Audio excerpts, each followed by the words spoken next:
नमस्कार विद्यार्थी मित्रांनो, हे आपलं यूट्यूबचं नवीन चॅनलचं नाव आहे Sakar education, where the dreams comes true. जिथं स्वप्न साकार होतात असं आपलं साकार एज्युकेशन. आज आपलं हे जे यूट्यूबवर लेक्चर जे आहे हे आपल्या साकार एज्युकेशन ह्या यूट्यूब चॅनलचं इनिशियल लेक्चर आहे, म्हणजे सुरुवातीचं लेक्चर आहे. ओके, आता साकार एज्युकेशन ही संस्था, हे इन्स्टिट्यूशन मागच्या 4 वर्षापासून नाशिकमध्ये कार्यरत आहे आणि खूप चांगल्या प्रकारचे रिझल्ट्स आपल्या साकार एज्युकेशनमधून आपण विद्यार्थ्यांना दिलेले आहेत. म्हणजे खूप सारे असे विद्यार्थी आहेत की त्यांचे खरंच स्वप्न जी त्यांनी कधी बघितली होती ती साकार एज्युकेशनमध्ये येऊन साकार झाली. नमस्कार, माझं नाव विजय बांबर्डे. सरनेम थोडंसं कठीण आहे, तुम्ही फक्त विजय सर म्हणून जरी कन्सिडर केलं तरी खूप झालं. साकार एज्युकेशन या संस्थेचा मी संचालक. ओके, आणि सोबत फक्त संचालक नव्हे तर मी माझ्या या संस्थेमध्ये मॅथमॅटिक्स हा सब्जेक्ट शिकवण्याचं काम पण करतो. आजचं हे आपलं पहिलं लेक्चर, ह्या कारणाने थोडंसं इंट्रोडक्शन फक्त मी या ठिकाणी दिलं. याच्यापेक्षा जास्त इंट्रोडक्शन देण्याची गरज मला असं वाटतं नाहीये, कारण डे टू डे आता पुढे येणारे जे काही नवीन लेक्चर्स आहेत त्या नवीन लेक्चर्समध्ये आपल्याला माझा खूप चांगल्या प्रकारे परिचय पण होईल आणि ज्या गोष्टी साध्य करण्यासाठी आपण हे साकार एज्युकेशन हे चॅनल यूट्यूबवरती जे ओपन केलंय तो पण साध्य होईल. सर्वात पहिले पुढे जाण्याच्या अगोदर मी थोडंसं इन्स्टिट्यूट बाबतीत बोलतो की जेव्हा 16 मार्च 2020 ला जेव्हा आपल्या ब्रांचमध्ये किंवा क्लासरूममध्ये जेव्हा शेवटचं लेक्चर झालं, ते शेवटचं लेक्चर झाल्याच्या नंतर आपलं लॉकडाऊन झालं. त्याच्यानंतर आपण लगेचच, म्हणजे असं म्हणायला हरकत नाही की आजच मी तुम्हाला भेटलोय, एक जवळपास 4 महिन्याच्या वेळेनंतर. ओके, आता नेमकं काय झालंय की जे विद्यार्थी आपल्या ऑलरेडी एक्झिस्टिंग बॅचेसमध्ये होते, आता ऑलरेडी एक्झिस्टिंग बॅचेसमध्ये असणारे विद्यार्थी, म्हणजे जेव्हा ऑफलाईन लेक्चर्स बंद झाले तेव्हा 5 बॅचेस चालू होत्या. मॉर्निंगला 2, आफ्टरनूनला 2 आणि इव्हिनिंगला 1, अशा 5 बॅचेस चालू होत्या. आता माझ्या नेमकं लक्षात नाहीये की कुठली बॅचचा सिलेबस हा कुठपर्यंत आलेला होता. सो ही तुमची प्राईम रिस्पॉन्सिबिलिटी आहे त्या एक्झिस्टिंग बॅचेसच्या स्टुडंट्सची. कुठली की तुम्हाला काय करायचंय, मी व्हिडिओच्या शेवटी माझा इथं व्हॉट्सअपचा नंबर जो बहुतांश तुमच्या सर्व विद्यार्थ्यांजवळ असेलच, पण तो नंबर मी जाताना देणारच आहे, कारण जे नवीन स्टुडंट्स आहे जे आपल्या चॅनलला किंवा आपल्या इन्स्टिट्यूशनला साकार एज्युकेशनला त्यांचे स्वप्न पूर्ण करण्यासाठी जे येणारे त्या लोकांपर्यंत पोहोचण्यासाठी मी माझा व्हॉट्सअपचा नंबर पण या ठिकाणी शेवटी सोडेल. म्हणजे त्याच्यातून तुम्हाला जर काही डाऊट्स असतील की तुम्हाला प्रॉब्लेम्स असतील तर तुम्ही ते प्रॉब्लेम्स, तुमचे ते डाऊट्स आमच्याशी शेअर करून त्या प्रश्नांची उत्तरं किंवा त्या डाऊटचं जे सोल्युशन आहे ते सोल्युशन तुम्हाला या ठिकाणी मिळू शकतं. ओके, तर सर्वप्रथम काय करायचे, ज्या एक्झिस्टिंग बॅचेस ज्या चालू होत्या मॉर्निंग, आफ्टरनून आणि इव्हिनिंग, त्या विद्यार्थ्यांनी काय करायचे की माझ्या त्या व्हॉट्सअपच्या नंबरवर मला हे कळवायचं आहे की सर मी मॉर्निंगच्या बॅचचा विद्यार्थी बोलतो आणि माझ्या बॅचचं हे मॅथमॅटिक्सचं चॅप्टर सध्या चालू होतं. जेव्हा अल्टिमेटली लेक्चर जेव्हा आपले बंद झाले तेव्हा, त्याच्यानंतर आफ्टरनूनचे जे विद्यार्थी आहेत दोन्हीही बॅचेसचे, त्या विद्यार्थ्यांनी पण काय करायचंय, माझ्या त्या व्हॉट्सअपच्या नंबरवर तुम्हाला सांगायचं सर माझी ओल्ड बॅच आहे किंवा माझी ह्या तारखेला चालू झालेली बॅच आहे, म्हणजे माझ्या लक्षात येईल तुम्ही ओल्ड बॅचचे आहात की न्यू बॅचचे आहात, आणि माझा हा चॅप्टर मॅथमॅटिक्सचा चालू होता जेव्हा आपलं शेवटचं लेक्चर झालं तेव्हा. आणि ऑब्व्हियसली जे इव्हिनिंग बॅचचे जे स्टुडंट आहे त्या इव्हिनिंग बॅचच्या स्टुडंट्सनी सुद्धा सेम करायचंय. माझ्या व्हॉट्सअपच्या नंबरवर मला हे कळवायचंय की सर आपला मॅथमॅटिक्सचा हा टॉपिक चालू होता जेव्हा आपण कोरोना व्हायरसच्या लॉकडाऊनमुळे शेवटी आपलं जे लेक्चर्स आहेत क्लासरूममध्ये होणारे ऑफलाईन लेक्चर ते बंद केलेले आहेत. ही प्राईम काम तुम्हाला सगळ्यांना करायचंय. दुसरी महत्वाची गोष्ट अशी आहे की साकार एज्युकेशन हे जे चॅनल आहे, हे चॅनल आपण आता लगेचच चालू केलंय आणि हे एक नवीन प्लॅटफॉर्म आहे किंवा नवीन चॅनल आहे. सर्वात पहिले आपल्याला करायचं काय, सगळ्यांना जे माझे ओल्ड स्टुडंट आहे, एक्झिस्टिंग स्टुडंट आहे, अपकमिंग स्टुडंट्स आहे. आता अपकमिंग म्हणजे कसे, आता बघा आपण जे व्हॉट्सअपचे ग्रुप्स तयार केलेले आहेत, आम्ही काय करणार आहे, ही जी लिंक आहे किंवा आपलं जे चॅनल आहे या चॅनलची लिंक आम्ही आपल्या व्हॉट्सअपच्या, त्याच्यानंतर टेलिग्रामच्या, त्याच्यानंतर फेसबुक या सगळ्या ठिकाणी आम्ही शेअर करणार. तर सर्वात प्रथम आपण सगळ्या विद्यार्थ्यांना, ओल्ड स्टुडंट, एक्झिस्टिंग स्टुडंट, नवीन येणारे स्टुडंट, अपकमिंग स्टुडंट्स, या सर्व विद्यार्थ्यांनी सर्वात पहिले आपल्या या साकार एज्युकेशनचं जे चॅनल आहे या चॅनलला आपल्याला सबस्क्राईब करायचंय. सर सबस्क्राईब का करायचं आहे, नेमकं आपल्याला सबस्क्रायबर वाढवायचे आहेत म्हणून करायचे का, नाही. बेसिकली आपल्याला जेव्हा युट्यूब ऑनलाईन किंवा फेसबुक ऑनलाईन जायचं असेल तेव्हा त्याची प्राईम रिक्वायरमेंट असते. ती प्राईम रिक्वायरमेंट अशी आहे की आपल्याला minimum 1000 subscriber should be there for your channel. जर तुमचे 1000 सबस्क्रायबर जर असतील त्या चॅनलला तर आपण आपले जे इथून पुढचे येणारे म्हणजे अपकमिंग, डेफिनेटली आता तर रेकॉर्डेडच आहे, पण अपकमिंग जे लेक्चर्स आहेत ते आपण डायरेक्टली ऑनलाईन सुद्धा डायरेक्ट घेऊ शकतो. सर ऑनलाईन घेण्याच्या मागचा नेमका फायदा काय, बघा आता हे जे लेक्चर आहे हे लेक्चर रेकॉर्डेड लेक्चर आहे, so we can just say that it is one way communication. Okay, जेव्हा मी हे लेक्चर घेतो किंवा काही इन्फॉर्मेशन तुम्हाला देतोय की तुम्ही फक्त काय करताय की तुम्ही फक्त हा व्हिडिओ बघताय. If you are having any problem regarding this, तुम्हाला जर काही अडचण असेल, तुम्हाला जर असं वाटत असेल की सर तुम्ही आता जो पॉईंट बोलले त्याच्याबद्दल माझ्या मनात काहीतरी प्रश्न आहे पण तुम्हाला विचारायचा आहे, तो तुम्ही कसा विचारायला पाहिजे. आता बेसिकली कसं आहे, जर तुम्ही आता या व्हिडिओ लेक्चरमध्ये रेकॉर्डेड लेक्चरमध्ये जर तसं करायचं ठरवलं तर definitely it is impossible because this is the recorded lecture. Okay, परंतु जेव्हा आपले 1000 सबस्क्रायबर होतील त्याच्यानंतर तिथून पुढे आपल्याला फेसबुक असेल, त्याच्यानंतर युट्यूब असेल, आपल्याला परमिशन देईल ऑनलाईन जाण्यासाठीची. आता जेव्हा ऑनलाईन लेक्चर असेल तर ऑनलाईन लेक्चर चालू असताना काय असतं, तुम्ही जेवढेही विद्यार्थी लेक्चरला अटेंड म्हणजे प्रेझेंट आहात किंवा जेवढेही विद्यार्थी ते लेक्चर युट्यूबवर ऑनलाईन बघताय किंवा फेसबुकवर ऑनलाईन बघताय, ते विद्यार्थी ड्युरिंग अ लेक्चर चालू असताना आम्हाला कमेंट्स पण करू शकता. कमेंट्स थ्रू तुमचे डाऊट्स जे आहे ते डाऊट्स तुम्ही आम्हाला विचारू शकता. मग त्याच्यातून होईल काय की लगेचच तुमचा डाऊट जो आहे किंवा तुमची जी कमेंट्स मधून तुमचा जो आलेला डाऊट आहे तो डाऊट आम्ही लगेचच्या लगेच सॉल्व्ह करण्याचा प्रयत्न करू. हा त्याच्यामधला एक प्राईम पार्ट जो आहे किंवा एक आपल्याला काय म्हणता येईल की एक फायदा त्या गोष्टीचा या ठिकाणी आपल्याला होईल. म्हणून आपल्याला सर्वांना हे करायचंय. काय करायचंय तर आपल्या ह्या युट्यूब चॅनल साकार एज्युकेशन नाशिक ह्या युट्यूब चॅनलला सर्वांना सर्वप्रथम सबस्क्राईब करायचं आहे. दुसरी गोष्ट, जी लिंक आम्ही तुम्हाला व्हॉट्सअप, टेलिग्राम, फेसबुकवर शेअर करणार आहे ती लिंक तुमच्यापर्यंत तर पोहोचलीच आहे, पण तुमचे जे कोणी मित्रमैत्रिणी असतील, तुम्ही कोणी नातेवाईक असतील, रिलेटिव्ह असतील, कोणी शेजारी पाजारी असतील की ज्यांना आता बँकिंगचं प्रिपरेशन करण्याची इच्छा होती पण ह्या कोरोना व्हायरस या काळामध्ये किंवा या लॉकडाऊनमुळे त्यांना सध्या घराच्या बाहेर पडता येत नाहीये आणि त्यांचं प्रिपरेशन सध्या होत नाहीये किंवा त्यांची सुरुवात सध्या होत नाहीये, अशा विद्यार्थ्यांपर्यंत, नातेवाईकांपर्यंत, शेजाऱ्यांपर्यंत तुम्हाला ही लिंक आपल्या युट्यूब चॅनलची शेअर करायची आहे आणि त्यांना पण सेम हेच सांगायचं आहे की बाबा रे आपलं जे चॅनल आहे साकार एज्युकेशनचं, हे चॅनल आपल्याला सबस्क्राईब करून द्यायचे, जास्तीत जास्त सबस्क्रायबर याच्यासाठी वाढवायचे की आपल्याला इथून पुढचे लेक्चर्स ऑनलाईन घेता येतील. दुसरी महत्वाची गोष्ट अशी आहे की सर तुम्ही ऑनलाईन चालू करताय तर मग याच्यासाठी तुम्ही कोणी फीस वगैरे ठेवणार आहेत का, तुम्हाला मी अगोदरच क्लिअर करतो. कारण काही विद्यार्थी कसे असतात व्हिडिओ शेवटपर्यंत बघतील नाही बघतील, ते अगोदरच क्लिअर केलेलं बरं की जेवढेही बॅचेस किंवा जेवढेही लेक्चर साखर एज्युकेशन नाशिक तर्फे इथे घेतले जाणार आहे या युट्यूबच्या चॅनलवर, या प्लॅटफॉर्मवर, हे कम्प्लिटली 100% फ्री ऑफ कॉस्ट असणार आहे. याच्यासाठी तुम्हाला कुठल्याही प्रकारचा एकही रुपया चार्ज करण्याची गरज नाही. जेणेकरून काय होईल आता की बऱ्याचदा विद्यार्थ्यांना असं वाटतं की सरांनी आता युट्यूबवर लेक्चर चालू केले तर 15 दिवसांनी म्हणा किंवा एका महिन्यानंतर म्हणा सर आता काहीतरी नवीन उपक्रम राबवतील, त्याच्यामध्ये मग बॅचेस चालू करतील, बॅचेससाठी काहीतरी फीस ठेवतील. बघा ऑब्व्हियसली फीस ठेवतील आणि फीस ठेवली तरी एक मानसिकता तुमच्या मनातली सांगतो मी की फीस ठेवली तरी ती नॉमिनल असेल, मग ती नॉमिनल असेल मग त्याच्यानंतर सरांची नॉमिनल फीस जी ऑनलाईनसाठी घेतलेली आहे ती आपल्याला तिचा उपयोग करून घेण्यासाठी आपल्याला सरांच्या इन्स्टिट्यूटला ऑफलाईन ऍडमिशन नंतर घ्यावं लागेल आणि त्या ऑफलाईनच्या फीसमध्ये हे ऑनलाईनची फीस जी आपण पेड केलेली आहे त्याचं कन्सेशन आपल्याला मिळेल असं कुठेही होणार नाही. आम्ही हा जो प्लॅटफॉर्म जो ओपन करतोय युट्यूबवर हा आपल्या सर्व विद्यार्थ्यांसाठी ज्यांना मराठीतून चांगल्यात चांगल्या प्रकारचे एज्युकेशन गायडन्स मिळावं याच्यासाठी आपण हा प्लॅटफॉर्म सुरू करतोय जो कम्प्लिटली फ्री ऑफ कॉस्ट असेल. हिंदी लँग्वेजमध्ये किंवा इंग्लिश लँग्वेजमध्ये जर तुम्ही बघितलं तर खूप सारे चॅनल्स तुम्हाला युट्यूबवर मिळतील. पण एक काय असतं माहिती का, आपल्या विद्यार्थ्यांची मानसिकता, आपल्या विद्यार्थ्यांचा एक जो काय म्हणतात ना अंडरस्टँडिंग असण्याचा जो एक लेवल आहे तो लेवल आम्हाला मागच्या 4 वर्षामध्ये खूप चांगल्या प्रकारे कळला आहे आणि त्या अनुषंगानेच आपण हे चॅनल सुरू केलंय की आपल्या विद्यार्थ्यांपर्यंत आपल्या भाषेत आपल्या भावना पोहोचवून आपल्या विद्यार्थ्यांपर्यंत आपल्या सगळ्या गोष्टी पोहोचवायच्या आहे की जे हिंदी लँग्वेजमध्ये खूप सहजासहजी कळत नाही ते विद्यार्थ्यांना मराठी लँग्वेजमध्ये चांगल्या प्रकारे कळावं.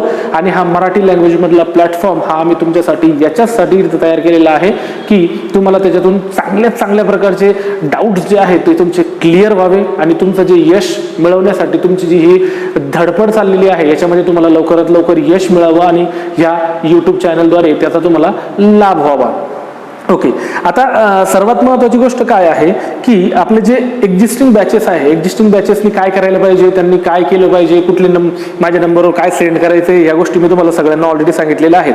आता इथून पुढचा पार्ट नेमका कसा आहे बघा सर, आता तुमचा पुढे नेमकं तुम्ही काय सांगणार आहात त्याच्याबद्दल तुम्हाला अगोदरच मी आयडिया देतो की आपला पुढचा पार्ट असा आहे की पुढच्या जो टॉपिक आपला त्याच्यावर मला हे बोलायचं आहे की आपण आता लेक्चर तर घेणार पण लेक्चर कसे घेणार आपण. आम्ही बेसिकली असं ठरवलेलं की आम्ही लेक्चर 2 पार्टमध्ये घेणार. आता 2 पार्टमध्ये का आणि कसे. आता सर्वात पहिला पार्ट असा आहे की आपण बेसिकली 2 पार्टमध्ये म्हणण्यापेक्षा बघा एक आपण बेसिक लेवल जो आहे बेसिक लेवल असेल आणि दुसरा जो आहे तो थोडासा डिफिकल्ट लेवल असेल. तुम्ही त्याला डिफिकल्ट लेवल म्हणू शकता किंवा त्याला तुम्ही ॲडव्हान्स लेवल म्हणू शकता. Advance level. सो बेसिकली हा पार्ट अशा प्रकारे आपण जे काही आपले लेक्चर्स आहेत ते लेक्चर थोडेसे ह्या प्रकारे चालणार आहे. आता बेसिक लेवल आणि difficult level, advance level sir असं का? आता काय झालंय, काही विद्यार्थ्यांच्या बॅचेस ऑलरेडी संपलेल्या आहेत किंवा काही विद्यार्थ्यांच्या बॅचेस ह्या संपत आलेल्या आहेत, काही विद्यार्थ्यांच्या बॅचेस ह्या जस्ट चालू झालेल्या आहेत किंवा सर्वात महत्त्वाचा पार्ट म्हणजे काही विद्यार्थ्यांनी फक्त विचार केला होता की आम्हाला साखर एज्युकेशन जॉईन करायचंय आणि आमचे banking, staff selection, railway, insurance, RBI, SBI जेवढ्याही कॉम्पिटेटिव्ह एक्झाम असतील ज्या basically based on the syllabus आहे त्या परीक्षांसाठी आम्हाला पार्टिसिपेट करायचंय, पण त्यांनी अजून केलेलं नाहीये अशा विद्यार्थ्यांसाठी. आता बघा, ज्या विद्यार्थ्यांनी फक्त सुरुवात करायची ठरवलंय किंवा त्यांच्या बॅचेस इन्कम्प्लीट आहे किंवा जस्ट स्टार्ट झालेले आहेत अशा लोकांसाठी हा इकडचा पार्ट असेल जो आहे बेसिक लेवलचा. ओके. आणि असे विद्यार्थी की ज्यांना थोडासा कॉन्फिडन्स आलाय की माझ्या आता प्रीचा जो सिलेबस आहे तो चांगल्या प्रकारे माझं प्रिपेअर झालेला आहे किंवा माझे जे काही प्रीचे काही रिझल्ट्स आहेत ते आलेले आहेत, नाव I am just preparing for mains only. Okay. तर त्या लोकांनी ह्या लेवलला, ह्या बाजूला यायचंय. ओके. आता बेसिक लेवल आणि डिफिकल्ट लेवल मधला नेमका प्राइम डिफरन्स काय आहे ते मी तुम्हाला थोडक्यात सांगतो. बेसिक लेवल म्हणजे विद्यार्थ्यांना आपण अगदी ABCD पासून सुरुवात करणार. ABCD इंग्लिशच्या बाबतीत झालं आणि गणिताच्या बाबतीत जर सांगायचं झालं मॅथमॅटिक्समध्ये ॲडिशन, सबट्रॅक्शन, मल्टिप्लिकेशन, डिव्हिजन ह्या बेसिक चॅप्टर पासून आपण सुरुवात करतो.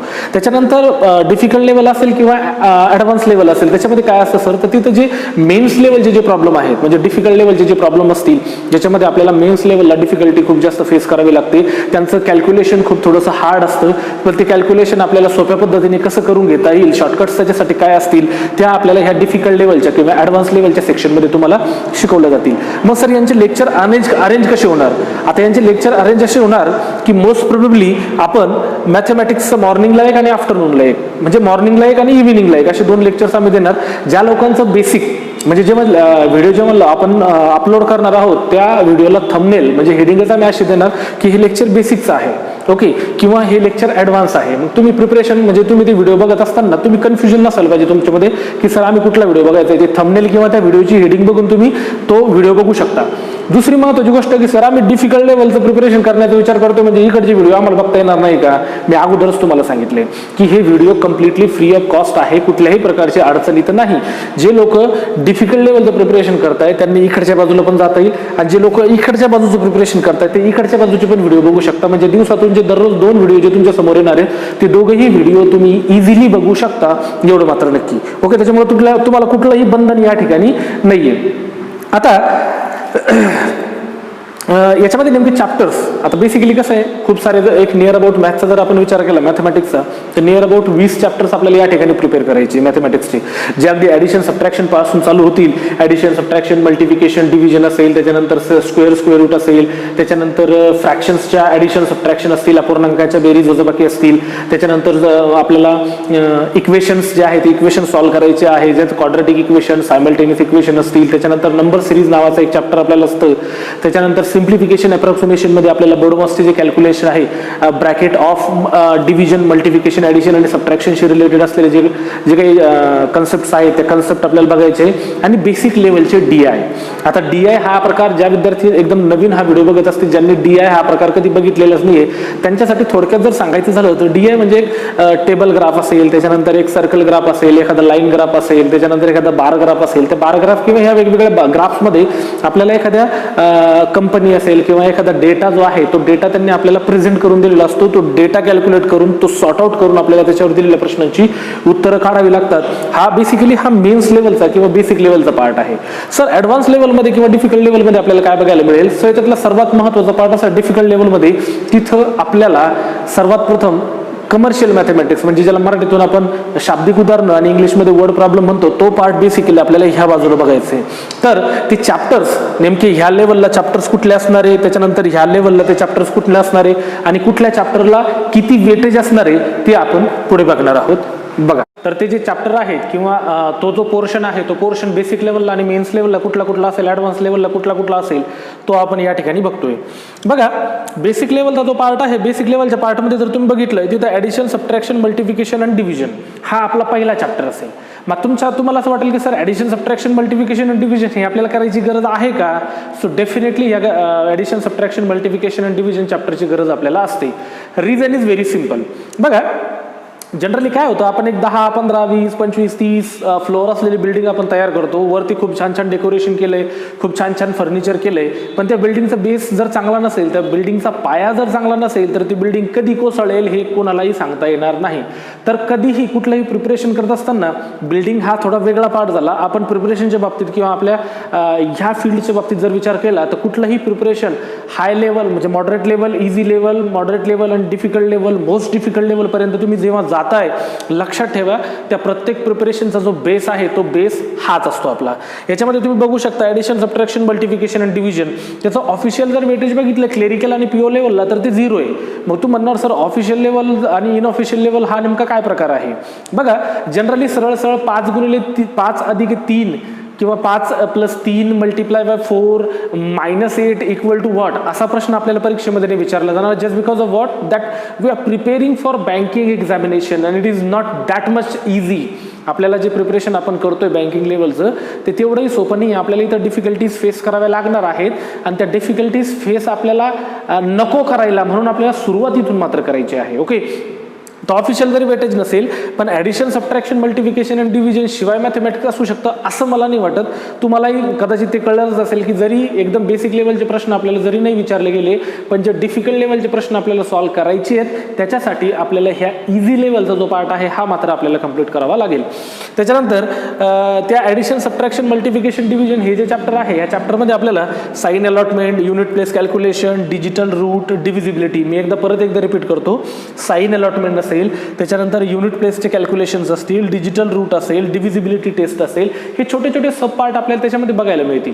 म्हणजे काय होतं, जेव्हा आपल्याला आता ट्रेडिशनल मेथडने कॅल्क्युलेशन आपल्याला कितपत करायचे आणि कितपत करता येतील ते आपल्याला जेव्हा पेपरचे आपण काही पॅटर्न बघूयात, काही पेपरचे ॲनालिसिस जेव्हा मी तुमचे करून घेईल त्यावेळेस तुमच्या ते लक्षात येणारच आहेत की आपल्याला प्रत्येक ठिकाणी ट्रेडिशनल मेथडने सॉल्व्ह नाही करता येणार आपल्याला. मग तर आपल्याला ह्या शॉर्टकट मेथड त्या ठिकाणी यूज कराव्या लागतात. याच्या काय बेसिक कन्सेप्ट असतील किंवा कशा प्रकारे ह्या मेथड आपण यूज करू शकतो, कुठल्या प्रकारचे ते प्रश्न असतील, काही सिलेक्टेड प्रश्नांमध्ये आपल्याला यूज करता येतात का की प्रत्येक प्रश्नामध्ये यूज करता येतील, त्याच्या सर्व बेसिक कन्सेप्ट मी डेफिनेटली तुम्हाला या बेसिक पार्टमध्ये इथं सांगणार आहे. त्याच्यानंतर पुढचा पार्ट येतो आपला स्क्वेअर रूट आणि क्यूब रूट. आता स्क्वेअर रूट आणि क्यूब रूट याचा बेसिकली वेटेज जर बघितलं तुम्ही तर क्लेरिकल लेवलला 2 आणि ऑफिसर लेवलला 1 मार्क्सचं वेटेज आहे. ओके, आता ऑफिसर लेवलला 1 मार्क्सचं काय आहे तर ऑफिसर लेवलला वर्ड प्रॉब्लेमचा खूप जास्त म्हणजे कमर्शियल मॅथमॅटिक्सचा जो पोर्शन आहे तो आपल्याला जास्तीत जास्त वेटेजच्या केसमध्ये विचारला जातो. तिथं आपल्याला हा बेसिक पार्ट कमी असेल म्हणून 1 मार्काचा वेटेज बेसिकली स्क्वेअर रूटला आहे. विदिन अ सेकंड्स 2 किंवा 3 सेकंदामध्ये कुठल्याही संख्येचा स्क्वेअर आपल्याला कसा काढता येईल, स्क्वेअर रूट कसा काढता येईल, क्यूब कसा काढता येईल, क्यूब रूट कसं काढता येईल त्याचं बेसिक कॅल्क्युलेशन आपल्याला ह्या चॅप्टरमधून बघायला मिळेल. त्याच्यानंतर पुढचं चॅप्टर आहे आपले डेसिमल्स कॅल्क्युलेशन. आता डेसिमलचे कॅल्क्युलेशन म्हणजे पॉईंटचे कॅल्क्युलेशन्स आपल्याला करायचे. आता मी तुम्हाला सुरुवातीला सांगितलं की आपण प्रिपरेशन बँकिंगचं करतो त्याच्यामुळे आपल्याला डिफिकल्ट लेवलचे प्रॉब्लेम कसे सॉल्व्ह करता येतील, डिफिकल्ट लेवलच्या प्रश्नांना आपल्याला शॉर्टकट मेथडने कसं जाता येईल ते आपल्याला थोडंसं या ठिकाणी बघायचं आहे. मग याच्यामध्ये काय असतात, याच्यात ॲडिशन असतील, सबट्रॅक्शन असतील, मल्टिप्लिकेशन असतील, डिव्हिजन असतील. म्हणजे ॲडिशन, सबट्रॅक्शन, मल्टिप्लिकेशन आणि डिव्हिजनचे डेसिमलचे प्रॉब्लेम आपल्याला सॉल्व्ह कसे करून घेता येतील, डेसिमलची पोझिशन कशी ठरवता येते, याचे एकदम बेसिक प्रॉब्लेम मी तुमचे या ठिकाणी सॉल्व्ह करून घेणार. त्याच्यानंतर पुढचं काय तर स्क्वेअर आणि स्क्वेअर रूट असतील, क्यूब रूट असतील, हे पण आपल्याला डेसिमलमध्ये विचारले जातात. आता ते खूप मागच्या 7, 8, 10 वर्षापूर्वीची गोष्ट आहे की जेव्हा आपल्याला 25चा स्क्वेअर किती किंवा एक उदाहरण सांगतो तुम्हाला, 25चा स्क्वेअर किती, त्याच्यानंतर 32चा स्क्वेअर किती असं विचारलं जायचं. पण आता पॅटर्न थोडंसं बदललेलं आहे. आता आपल्याला 32चा नव्हे तर आपल्याला 0.32चा स्क्वेअर किती, त्याच्यानंतर 2.05चा स्क्वेअर किती अशा प्रकारचे प्रश्न विचारले जातात. तर त्या टाईपचे प्रश्न सॉल्व्ह करत असताना नेमकी डेसिमलची पोझिशन कशी आपल्याला ठरवायची आहे, किती डिजिट नंतर तिथं पॉईंट असेल, डेसिमल असेल, ह्या बेसिक कन्सेप्ट आपल्याला इथून बघता येईल. त्याच्यानंतर पुढचा पार्ट आहे फ्रॅक्शन. फ्रॅक्शन म्हणजे मराठीतून आपण ज्याला अपूर्णांक म्हणतो. ॲडिशन, फ्रॅक्शनमध्ये आपल्याला ॲडिशन, सबट्रॅक्शन, मल्टिप्लिकेशन आणि डिव्हिजन चारही कन्सेप्ट विचारल्या जातात. तर आपण कदाचित 3री 4थीला असताना आपल्याला अपूर्णांक, जे विद्यार्थी मराठी मीडियममध्ये शिकले असतील त्यांनी अपूर्णांक हा चॅप्टर केला असेल, आणि ऑब्व्हियसली जे इंग्लिश किंवा सेमीमध्ये असतील त्यांनी फ्रॅक्शन ह्या नावानेच कदाचित त्याला सॉल्व्ह केलं असेल. तर त्या फ्रॅक्शनमध्ये, अपूर्णांकामध्ये आपल्याला ॲडिशन, सबट्रॅक्शन, मल्टिप्लिकेशन आणि डिव्हिजन कसे सॉल्व्ह करता येतील, त्यांना साईन कसे अलॉट करायचे, त्यांचे प्रॉब्लेम कसे सॉल्व्ह करायचे, इझी लेवलला जाऊन ते कसे सॉल्व्ह करता येतील, त्याच्या कन्सेप्ट आपण या ठिकाणी बघणार आहोत. त्याच्यानंतर पुढचा जो चॅप्टर आहे तो आहे कंपॅरिझन ऑफ व्हेरिएबल. आता कंपॅरिझन ऑफ व्हेरिएबल बेसिकली या चॅप्टरमध्ये विचारलेलं काही वेगळं असतं, पण त्या चॅप्टरला नाव वेगळं दिलंय, कंपॅरिझन ऑफ व्हेरिएबल. समीकरणे, जे 8वी 9वीला असताना आपण जे समीकरणं सॉल्व्ह केलेले आहेत, मराठी मीडियममधून वर्ग समीकरणे, एक सामायिक समीकरणे, हा जो प्रकार आपण केलाय 8वी आणि 9वीला, इंग्लिश मीडियम आणि सेमीच्या विद्यार्थ्यांनी त्याला इक्वेशन म्हणूनच सॉल्व्ह केलेलं आहे. तर ते इक्वेशन्स आपल्याला या चॅप्टरमध्ये सॉल्व्ह करायचे. जो बेसिकली तुम्ही जर बघितलं तर क्लर्क लेवल आणि पीओ लेवलच्या प्रीला आणि क्लर्क लेवलच्या प्री ॲज वेल ॲज मेन्स लेवलला आपल्याला हे 5 मार्कासाठी कंपल्सरी विचारलं जाणारं चॅप्टर आहे. कुठलं? कंपॅरिझन ऑफ व्हेरिएबल, ज्याच्यामध्ये आपल्याला मोस्ट प्रोबेबली क्वाड्रॅटिक इक्वेशन, वर्ग समीकरणे सॉल्व्ह करायचे आहेत. त्याच्या बेसिक कन्सेप्ट आपण या ठिकाणी बघणार. त्याच्या पुढचा चॅप्टर आहे नंबर सिरीज.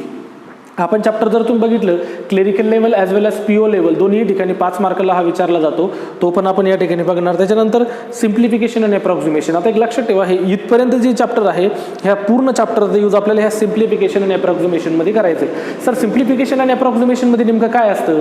तर सिम्प्लिफिकेशन आणि अप्रॉक्सिमेशनमध्ये आपल्याला बोर्डमास कॅल्क्युलेशन्स करायचे असतात. त्याच्यामध्ये डेफिनेटली पॉईंटचे कॅल्क्युलेशन करायचे, खूप साध्या सरळ आणि सोप्या अशा फिगर त्या ठिकाणी नसतील, आपल्याला पॉईंट्सचे कॅल्क्युलेशन करायचे. ओके, त्याच्यामध्ये बोर्डमासबद्दल तुम्हाला सगळ्यांना माहितीच आहेत, bracket of, division, multiplication, addition आणि सबट्रॅक्शन. हे कॅल्क्युलेशन आपल्याला सिम्प्लिफिकेशन आणि अप्रॉक्सिमेशनमध्ये बघायचं आहे. You can see over here की क्लेरिकल लेवलला त्याचं वेटेज जे आहे ते 10 मार्कचं आहे, ऑफिसर लेवलला ते वेटेज प्री लेवलला 5 मार्कचं असतं, मेन्स लेवलला आपल्याला सिम्प्लिफिकेशन किंवा अप्रॉक्सिमेशनचं पोर्शन सध्या विचारलं जात नाहीये तेवढं. त्याच्यानंतर बेसिक लेवलमधला जो शेवटचा पार्ट आहे तो आहे बेसिक लेवल DI. आता बेसिक लेवलचे जे DI आहे ते बेसिक लेवलचे DI आपल्याला या ठिकाणी बघायचे. क्लेरिकल लेवलला आणि पीओ लेवलला जर आपण बघितलं तर प्री लेवलला एक 5-5 मार्कासाठी आपल्याला हे DI विचारले जातात. DI ही संकल्पना नेमकी काय ती मी थोड्या वेळापूर्वी तुम्हाला सांगितलेलं आहेच की DI म्हणजे काय असतो. आता हा झाला आपला बेसिक लेवलचा पार्ट. पुढचा जो पार्ट आहे आपला तो आहे डिफिकल्ट किंवा ॲडव्हान्स लेवल. आता डिफिकल्ट लेवल किंवा ॲडव्हान्स लेवलमध्ये सर आपल्याला काय बघायला मिळणार आहे, तर तिथं आपल्याला कमर्शियल मॅथमॅटिक्स, वन वर्डमध्ये जर सांगायचं झालं so it is commercial mathematics.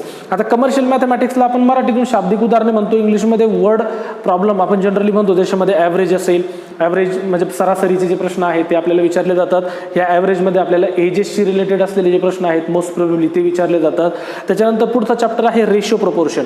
Ratio प्रपोर्शनमध्ये आपल्याला प्रपोर्शनमध्ये पण सुद्धा आपल्याला एजेसशी रिलेटेड प्रश्न असतील, त्याच्यानंतर पार्टनरशिपशी रिलेटेड असलेले जे प्रश्न असतील किंवा त्याच्यानंतर मिक्सचर एलिगेशनशी रिलेटेड असलेले जे प्रश्न असतील ते आपल्याला या चॅप्टर नंबर 2मध्ये या बाजूला बघायला मिळेल, ॲडव्हान्स लेवलच्या किंवा डिफिकल्ट लेवलच्या. तिसरा पार्ट आहे प्रॉफिट लॉस अँड डिस्काउंट. सुंदर असं एक चॅप्टर आहे प्रॉफिट लॉस अँड डिस्काउंट, जे कदाचित विद्यार्थी याला खूप जास्त प्रमाणामध्ये अवघड समजतात असं मला का वाटतं, मला अजून तरी नाही कळालंय. खूप सुंदर असं चॅप्टर आपल्याला प्रॉफिट लॉस आणि डिस्काउंट आहे. खूप सुंदर असे प्रश्न या चॅप्टरमध्ये आपल्याला या ठिकाणी करायला मिळतील. खूप मजा येते ते करताना, ते नक्कीच तुम्हाला मिळेल. त्याच्यानंतर पुढचं चॅप्टर आहे सिंपल इंटरेस्ट आणि कंपाऊंड इंटरेस्ट. सिंपल इंटरेस्ट आणि कंपाऊंड इंटरेस्टमध्ये जर तुम्ही ट्रेडिशनल मेथडने गेलात तर खूप जास्त डिफिकल्टी आहे, जर आपल्या लेवलने गेलात तर खूप मजेशीर पद्धतीने, म्हणजे अगदी असं वाटणार पण नाही तुम्हाला की इतका डिफिकल्ट प्रश्न मी इतक्या सहज सॉल्व्ह केला आहे, असं एक खूप चांगल्या प्रकारे एन्जॉय करत आपण हे जे चॅप्टर आहे कुठलं सिंपल इंटरेस्ट कंपाऊंड इंटरेस्टचं ते सॉल्व्ह करणार आहोत. तुम्ही जर बाहेर विद्यार्थ्यांना जर विचारलं कमर्शियल मॅथमॅटिक्समध्ये सर्वात अवघड चॅप्टर कुठला, तर विद्यार्थी सांगताना तुम्हाला सांगतील कंपाऊंड इंटरेस्ट.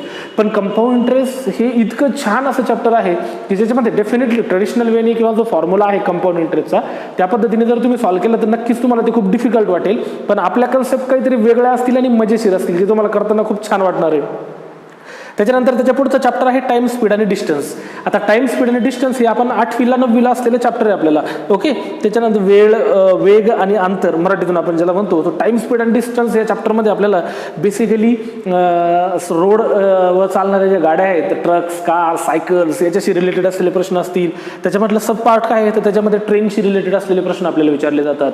ट्रेन आणि त्याच्यानंतर बोट आणि स्ट्रीम, म्हणजे नदीमध्ये चालणारी जी जहाज आहेत बोट आणि स्ट्रीम त्याच्याशी रिलेटेड असलेले प्रश्न असतात.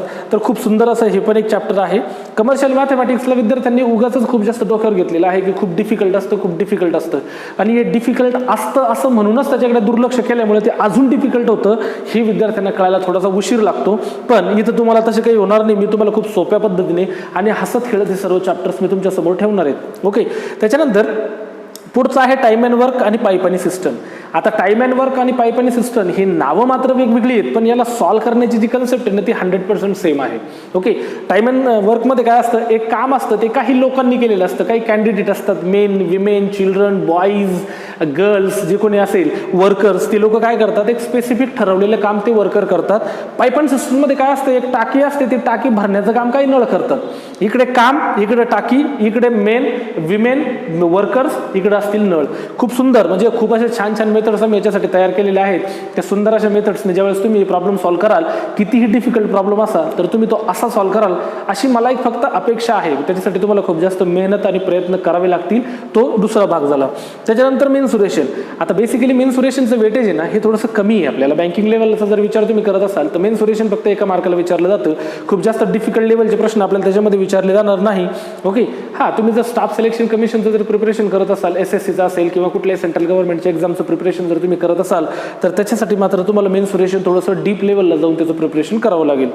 पुढचा जो पार्ट आहे तो आहे पर्सेंटेजचा. ॲक्च्युली हे चॅप्टर मी वरती घ्यायला पाहिजे होतं पण ते खाली आलंय. पर्सेंटेज हे अति महत्त्वाचं चॅप्टर आहे बँकिंगच्या किंवा कुठल्याही एक्झामिनेशनसाठी. जेव्हा तुम्ही प्रिपरेशन करता तेव्हा पर्सेंटेज हा खूप जास्त महत्त्वाचा चॅप्टर आहे. म्हणजे near about 70% questions are based on percentage. 70% of what sir?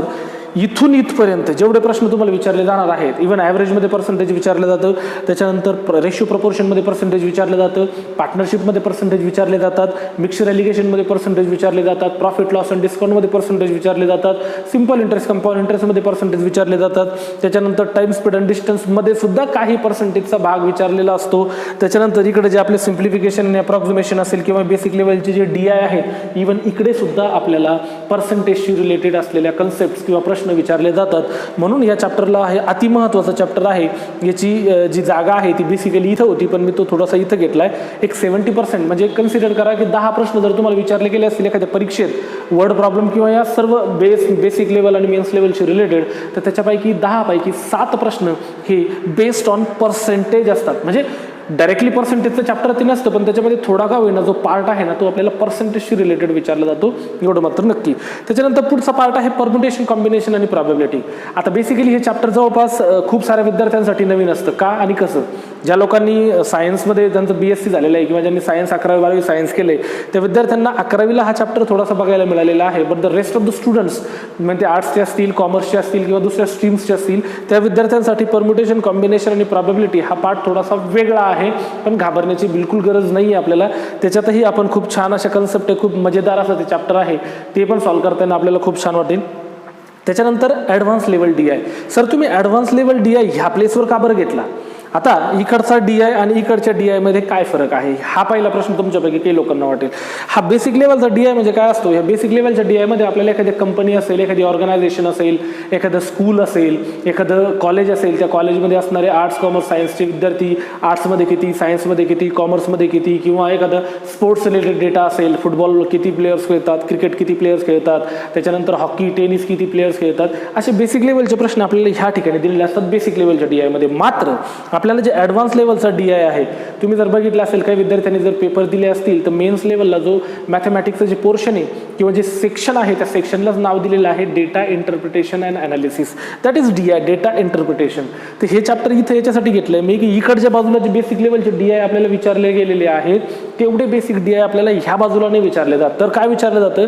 Sir average, ratio proportion, profit loss discount, simple interest, compound interest, time, speed, distance, time and work, even mensuration, percentage, त्याच्यानंतर permutation, combination, हे सर्व जे commercial based जे chapters आहेत ह्या चॅप्टर्सवर data interpretation किंवा advance लेवलच्या DI मध्ये आपल्याला प्रश्न विचारले जातात. म्हणजे हेच चॅप्टर एका टेबल फॉर्मॅटमध्ये किंवा एखाद्या सर्कल फॉर्मॅटमध्ये, पायचार्ट फॉर्मॅटमध्ये, बार ग्राफमध्ये, लाईन ग्राफमध्ये आपल्याला विचारले जातात, ज्यांची डिफिकल्टी लेवल डेफिनेटली हे बेसिक लेवलच्या DI पेक्षा जास्त असते. म्हणून त्याला आपण ॲडव्हान्स लेवलला घेतलंय आणि जेन्युअनली ते प्रश्न सॉल्व्ह करताना आपल्याला खूप जास्त विचार करावा लागतो, म्हणून तो पार्ट आहे. त्याच्यानंतर डेटा सफिशियन्सी.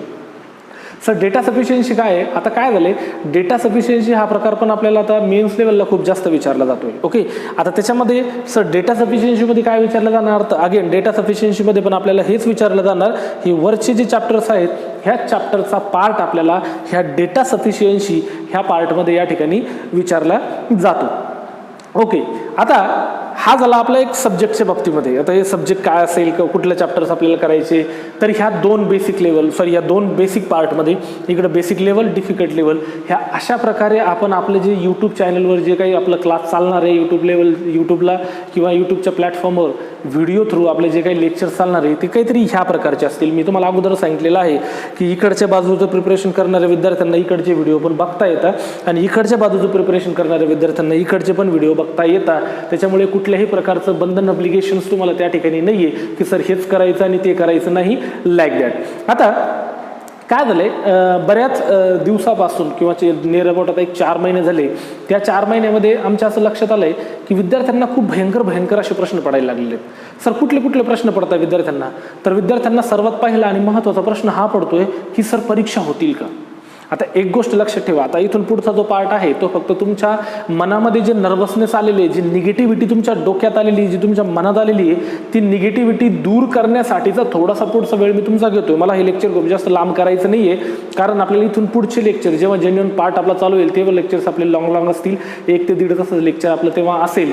आता मला हे लेक्चर तुमच्यासाठी जास्त मोठं करायचं नाहीये, पण एक थोडासा भाग, कारण जे निगेटिव्हिटी किंवा ज्या लेवलचे प्रश्न आम्हाला विद्यार्थ्यांकडून फोनवर व्हॉट्सअपमध्ये विचारले जातात त्या प्रश्नांना मी थोडंसं क्रॉस व्हेरीफाय केलं की नेमकं असं का होतंय, विद्यार्थ्यांच्या मनामध्ये असे प्रश्न का यायला लागले आणि विद्यार्थी अशा पद्धतीनेच का विचार करतोय, पॉझिटिव्हली का विचार करत नाहीये.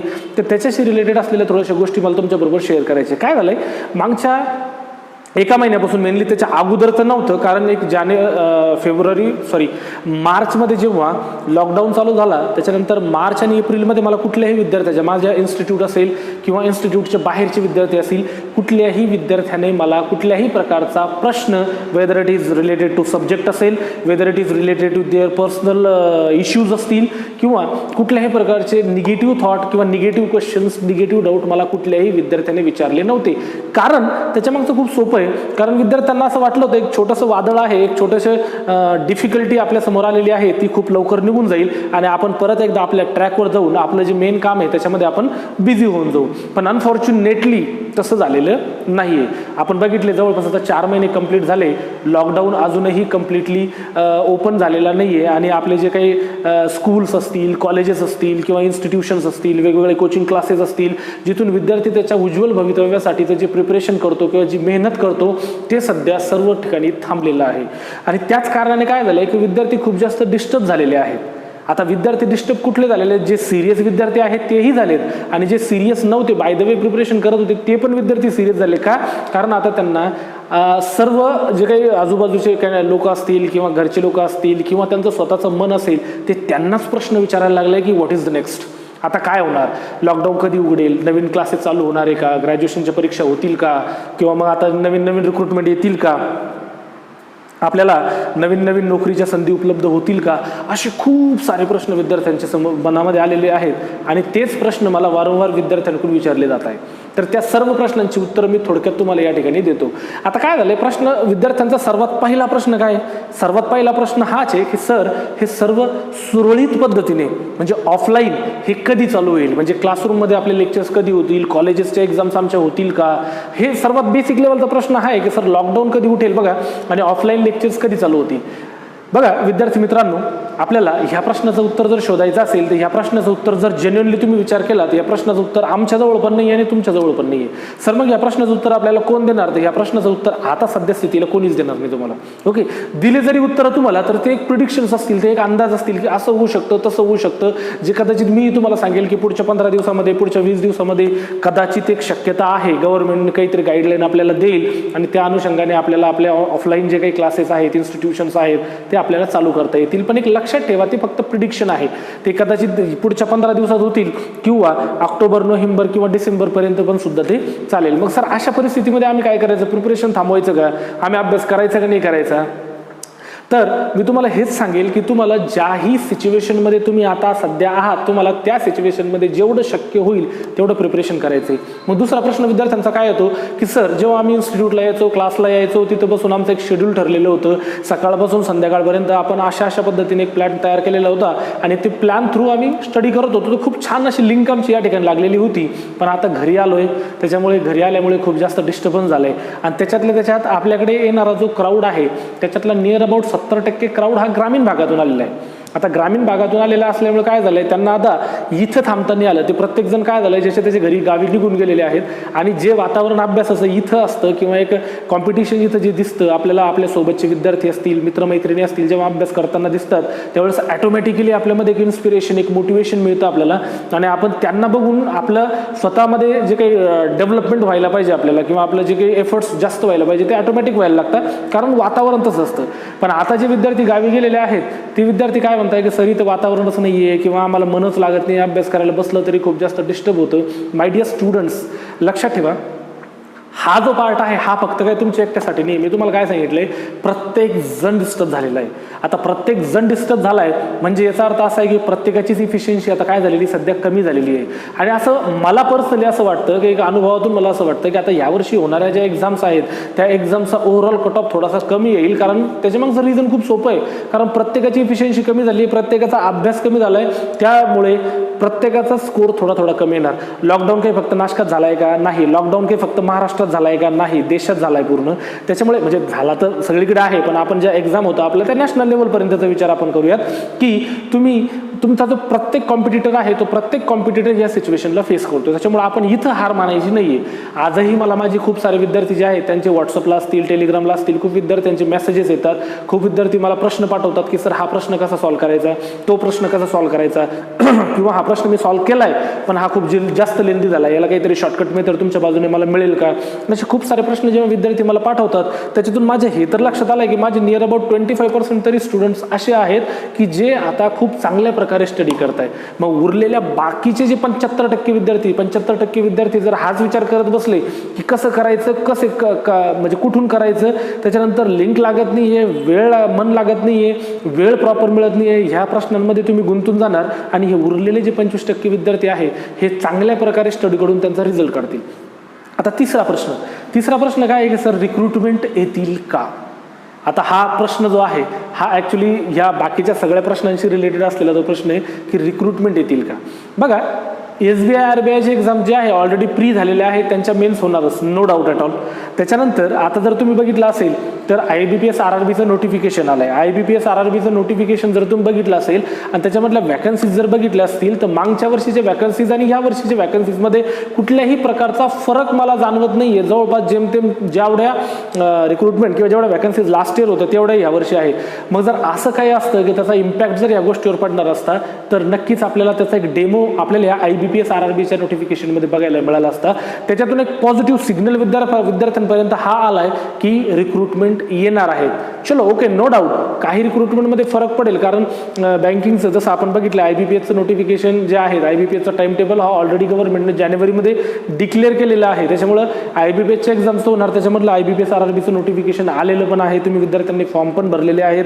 IBPS क्लर्क, IBPS PO हे नोटिफिकेशन्स अजून येणार आहेत. त्याच्यानंतर आता एक 2-3 दिवसापूर्वीची गोष्ट आहे, SBI मध्ये एक नवीन पोस्ट म्हणजे SBI मध्ये सर्कल बेस्ड ऑफिसर असं एक नवीन नोटिफिकेशन विद्यार्थ्यांसाठी आलं आहे. वॅकन्सीज पण खूप छान आहे, जवळपास एक 3850 समथिंग वॅकन्सीज त्या ठिकाणी आपल्याला बघायला मिळत आहे. आता सर त्या वॅकन्सीज आता ॲक्च्युली हे जे 3850 वॅकन्सीज असलेले जे नोटिफिकेशन आहे सर्कल बेस्ड ऑफिसर, त्याचा व्हिडिओ मी नेक्स्ट व्हिडिओमध्ये मी तुम्हाला ती पूर्ण ॲड प्रॉपरली खूप चांगल्या प्रकारे समजून सांगणार आहे. तर तो पार्ट नंतरचा, म्हणजे ती पण एक ॲड आपल्याला या ठिकाणी मिळालेली आहे. त्याच्यानंतर अजून छोट्या मोठ्या ॲड ज्या आहेत त्या चालूच असणार आहेत आपल्या. त्याच्यानंतर SSCचे रिक्रुटमेंट जे आहे, SSCचे रिक्रुटमेंट आपण आपल्या होणारच आहेत.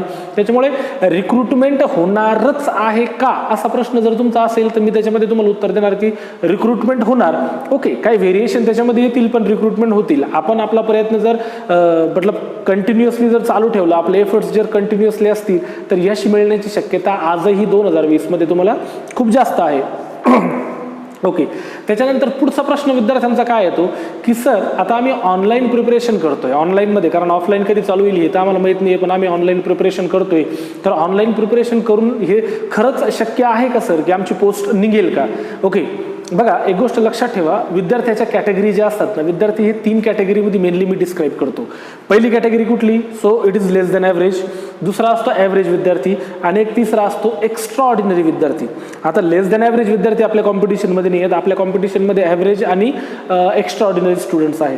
सर ॲव्हरेज विद्यार्थी जवळपास 95% जे कॉम्पिटिटर्स आहेत ना ते ॲव्हरेज स्टुडंट असतात आणि 5% विद्यार्थी असे असतात जे एक्स्ट्रा ऑर्डिनरी आहे.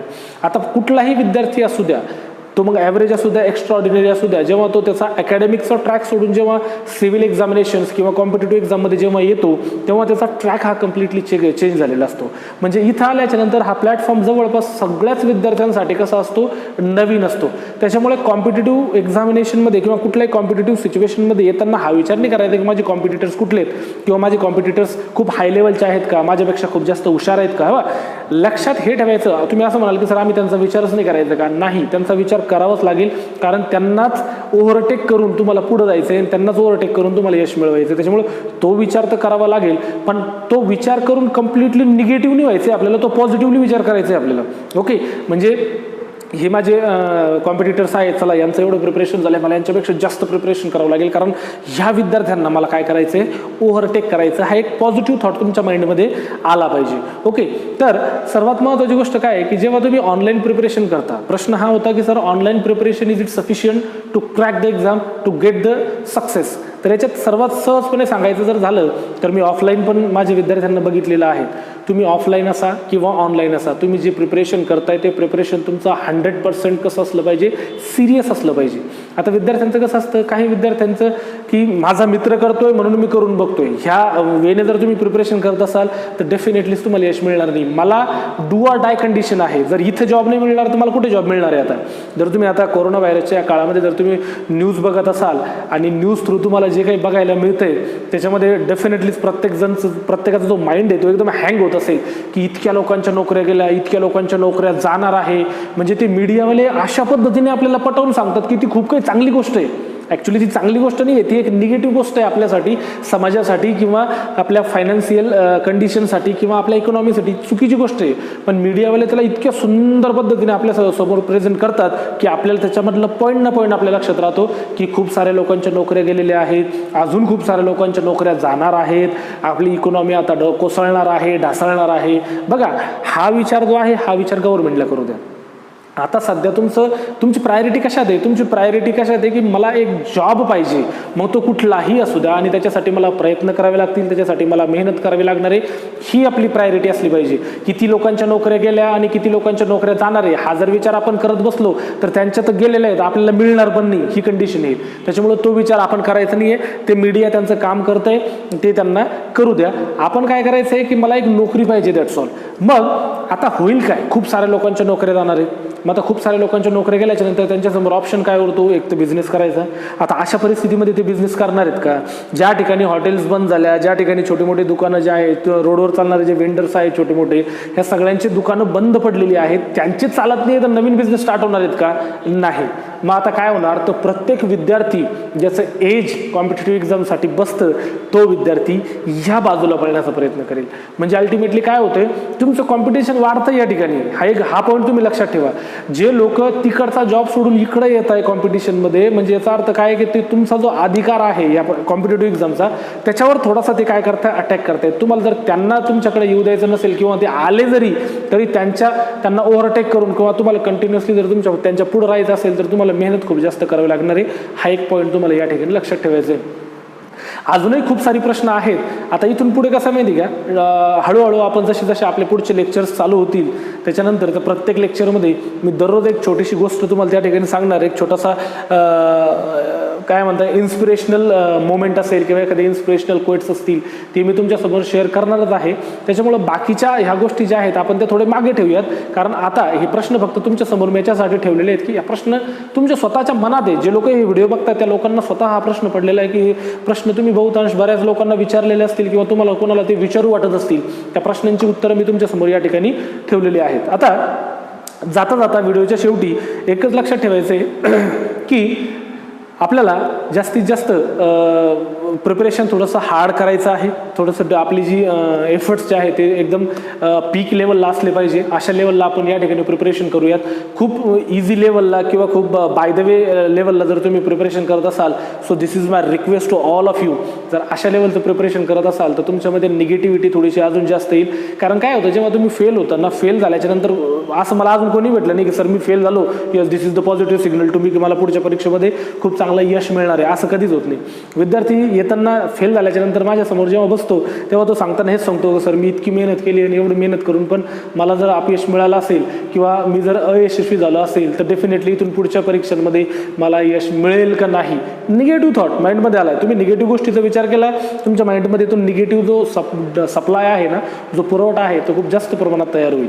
ओके, सो त्या गोष्टी आपण हळूहळू पुढे डेफिनेटलीच डिस्कस करणारच आहोत.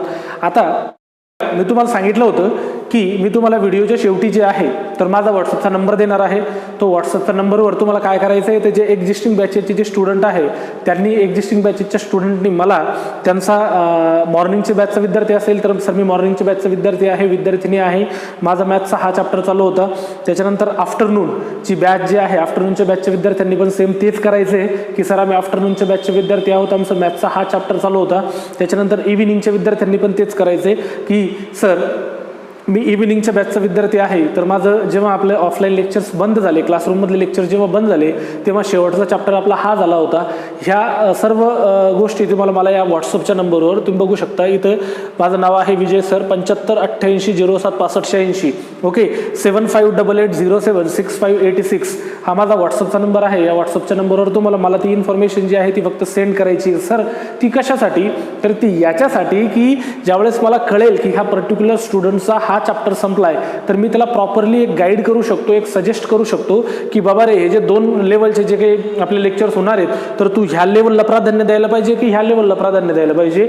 हे फक्त तुम्हाला सांगण्यासाठी फक्त तुम्हाला एवढं काम करायचं, थोडीशी मेहनत तुम्हाला एवढी करावी लागेल की ह्या अशा प्रकारचे जे काही ह्या नंबरवर तुम्हाला ते इन्फॉर्मेशन सेंड करायची. आता दुसरं पार्ट काय, दुसरा पार्ट असे की ज्या विद्यार्थ्यांनी अजून बॅचेस जॉईनच केलेल्या नव्हत्या, की ज्यांनी विचार केला होता की आता आम्हाला साखर एज्युकेशनला ॲडमिशन घ्यायचं आहे आणि आम्हाला आमचं प्रिपरेशन पुढचं करायचं आहे, त्या विद्यार्थ्यांच्या मनात पण खूप सारे प्रश्न असतील, ज्यापैकी काही प्रश्नांची उत्तरं नक्कीच मी तुम्हाला दिलेली आहेतच ऑलरेडी. पण त्याच्याही व्यतिरिक्त काही प्रश्न असतील तर तुम्ही मला ह्या नंबरवर डायरेक्टली कॉल पण करू शकता किंवा ह्या नंबरवर डायरेक्टली तुम्ही मला व्हॉट्सअप पण करू शकता. तुम्हाला तुमचे जे काही प्रश्न असतील त्या प्रश्नांचं प्रॉपर सोल्युशन तुम्हाला या ठिकाणी मिळेल. व्हिडिओच्या शेवटी जाताना मी परत एकदा थोडंसं रिमाइंडर तुम्हाला तेच देतोय की जेवढेही विद्यार्थी आपले ओल्ड स्टुडंट असतील, एक्झिस्टिंग स्टुडंट असतील, त्याच्यानंतर अपकमिंग स्टुडंट किंवा नवीन जे ॲडमिशन घेणारे जे फक्त आपल्या व्हॉट्सअपच्या किंवा टेलिग्रामच्या किंवा फेसबुकला फक्त ॲड झालेले आहेत, अशा विद्यार्थ्यांना परत जाताना माझा एकच संदेश असेल की आपलं जे हे यूट्यूबचं नवीन चॅनल आहे जे आपण आज सुरुवात केलेली आहे, ह्या यूट्यूबच्या चॅनलला तुम्हाला जास्तीत जास्त विद्यार्थ्यांना शेअर करायचं आहे. त्याच्यानंतर जास्तीत जास्त विद्यार्थ्यांनी म्हणजे जवळपास सर्वांनीच ह्या चॅनलला सबस्क्राईब करायचं आहे. त्याच्यानंतर आपली जी सबस्क्राईब बटनच्या बाजूला जी बेल आयकॉन आहे ती बेल आयकॉन आपल्याला क्लिक करायची याच्यासाठी की इथून पुढचे जेव्हाही नवीन व्हिडिओज जेव्हा साकार एज्युकेशन नाशिकतर्फे अपलोड होतील त्याचं नोटिफिकेशनची लिंक तुम्हाला मिळावी किंवा त्याची हिंट तुम्हाला मिळावी, त्याच्यासाठी तुम्हाला ते बेल आयकॉन जो आहे तो तुम्हाला या ठिकाणी क्लिक करायचा आहे. एवढं मात्र लक्षात ठेवा, कारण जेवढे जास्तीत जास्त सबस्क्रायबर होतील त्याच्यानंतर आपल्याला खूप लवकरात लवकर जो ऑनलाईनचा जो प्लॅटफॉर्म आहे, मतलब ऑनलाईनचा म्हणजे कुठला, यूट्यूब ऑनलाईन असेल, त्याच्यानंतर फेसबुक ऑनलाईन असेल, तो प्लॅटफॉर्म आपल्याला उपलब्ध होईल. तो कशासाठी ते मी ऑलरेडी व्हिडिओमध्ये मागे सांगितलेलं आहेतच. तर ओके, नमस्कार and bye. See you in the next lecture of Sakar education where the dreams comes true, जिथे स्वप्न साकार होतात.